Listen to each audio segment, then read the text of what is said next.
Me. Hey guys, welcome back to the 29-day consistency challenge, day 9.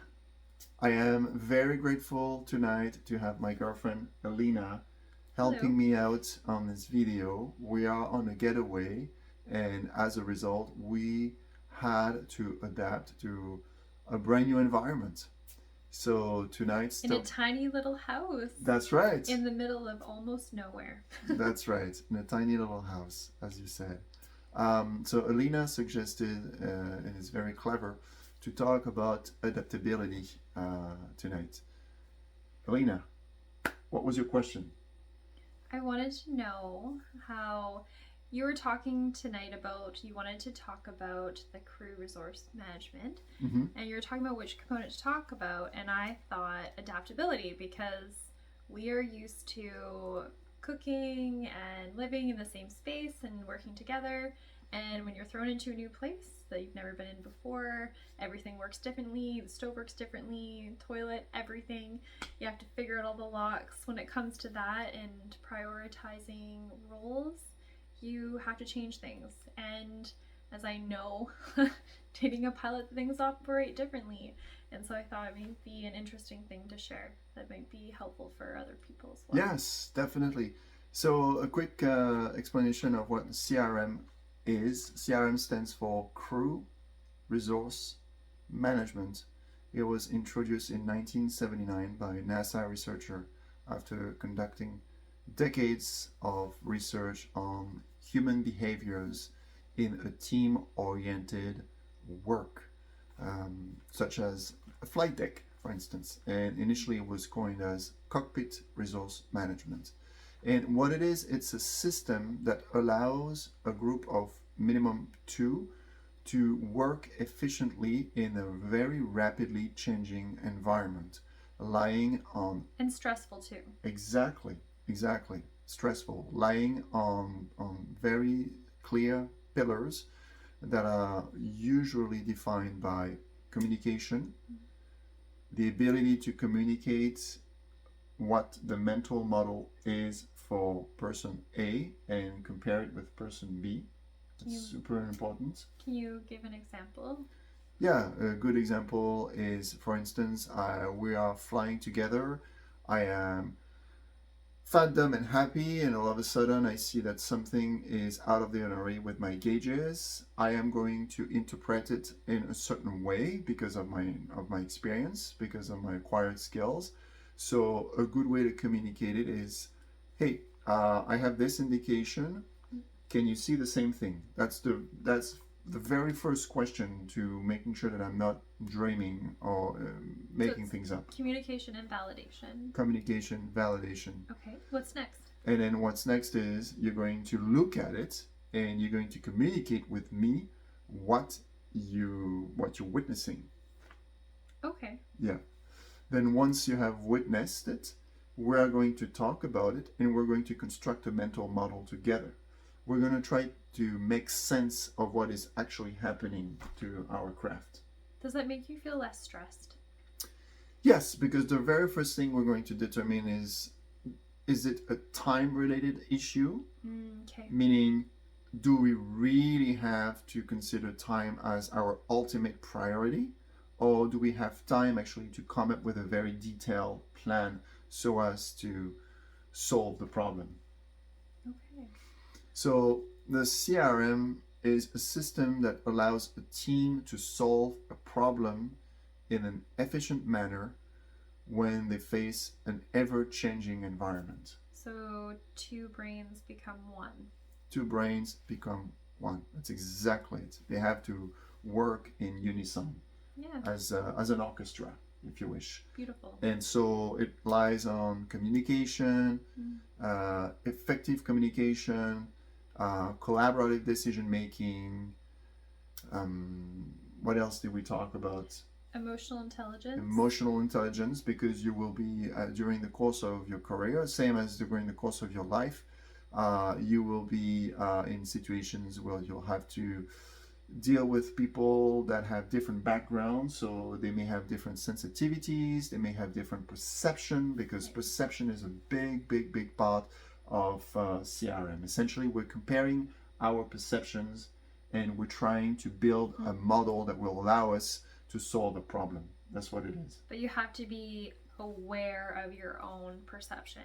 Awareness is a And big one. Be able to know how to manage your stress so That's you right. can communicate clearly. That's right. So you've mentioned the key word, aware. So as to be able to be efficient at solving a problem, you have to have a good understanding of the situation itself. It's called situation awareness. And what situation awareness is, it's the difference between the mental model you're going to build and the situation itself, the reality. And so as to fill the gap between those two, you have to use any measurable variables that you have at your disposal. This is why it's called crew resource management, because you will be led to use all the resources that you have surrounding you. That includes the information given by the aircraft itself. It will include the knowledge that you acquired along the way, your experience, your team, your first officer, your captain, your flight attendant. It will go also beyond this. Any maintenance personnel that you can get patched through radio, or your company, someone specialist of something that you've never seen before. That's what crew resource management is all about. It's all about the teamwork to solve either complex time-related problem or complex non-time related problem. So is this more or less to be able to have eyes everywhere to see the details that someone else might miss? Or is this more about making quick decisions? So, like, what's the general purpose of doing all this extra work? The general purpose of this extra work is to make sure that you are utilizing all the resources at your disposal without missing any, as opposed to making a quick decision, just thinking that you have the right one and going on your way, and possibly making a mistake that will have tremendous consequences. So you're saying is human brains are imperfect. Human brains are imperfect. Absolutely. I agree. Sometimes I wish I had that too. Someone else to watch what I'm doing and tell me if I'm making a mistake. How helpful. And this is why cross-checking is extremely important. Workload management is another very desirable skill to have, because of course you are going to be bombarded with information, and you'll have to prioritize which task you have to execute first. A good example is, this is why I was talking about time related and non-time related. It's a bit of an exaggeration because everything is time related, but to some degree, right? In the sense that, for instance, I'll give you a very clear example. If you and I have detected that we have an engine fire that we have not been able to put out, this is a time crunch related situation. So it means that we are going to prioritize to get the aircraft on the ground as fast and as safe as possible. I understand. Possibly not being able to check all the boxes that we would normally do, because we don't have the luxury of it, because it is now time related. We have to put this aircraft on the ground. It might not be the best runway, it might not be the best weather, you know what I mean? Yes. And the very first thing is, let's say that I play the role of the captain. I am going to communicate with you my mental picture, and you're going to agree or disagree. I am going to tell you, hey, I think this is a time crunch related item. I think our priority right now is to put the aircraft on the ground. Would you agree? Yes. Yes, because you would have looked at all the parameters, and you would have built a mental picture that was comparable to mine. And by comparing your mental picture and my mental picture, you identify that there's definitely an equivalence, and they match with one another. So pretty much you're editing. So you're having somebody review and edit what you're doing, which That's right. Ultimately when you do this, in the split second, you use all the skills that we've talked about. because you've used the communication, you've used the workload management, you've used the decision-making skills, and you've used the followership, leadership, and collaborative decision-making. And you can do this all in a new environment very quickly. That's right. That's right. This is where your adaptability comes from. And there's one more item that I haven't touched on is your technical knowledge. Your technical knowledge is extremely important, meaning that, of course, the more technical knowledge you're going to have, the more accurate your decision making is going to be. I see. Because that way you're not going to make a decision just based on an intuition. You're going to make a decision based on, of course, your experience, but also the knowledge of your systems and your limitations. Right. Okay. So how can we apply this to life? Pure and simply. Well, we can essentially edit each other. Edit each other. That's right. So share one brain. Yeah, I was just about to say we can essentially use all the tools that we have talked about.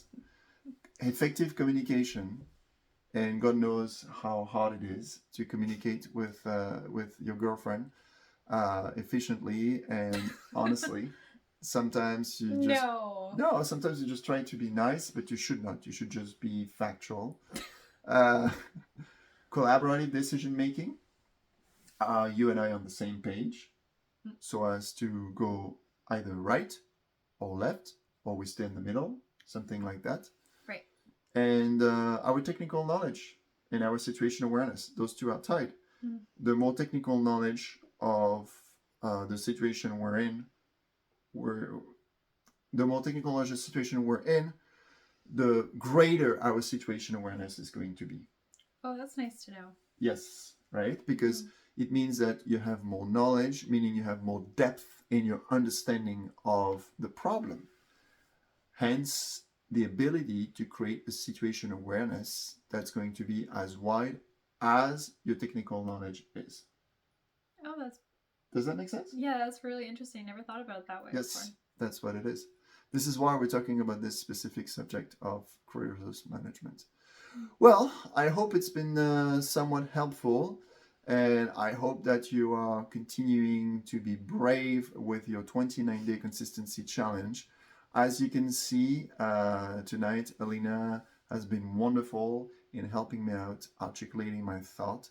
For some reason tonight, I am very tired, and it's very hard for me to be clear and concise. Hence the reason why I need to keep on working on my communication skills and on my flow for you, my wonderful YouTube audience.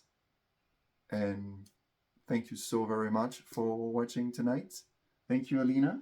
Thank you. It was great having you. It was great being on here. There you go. We're happy.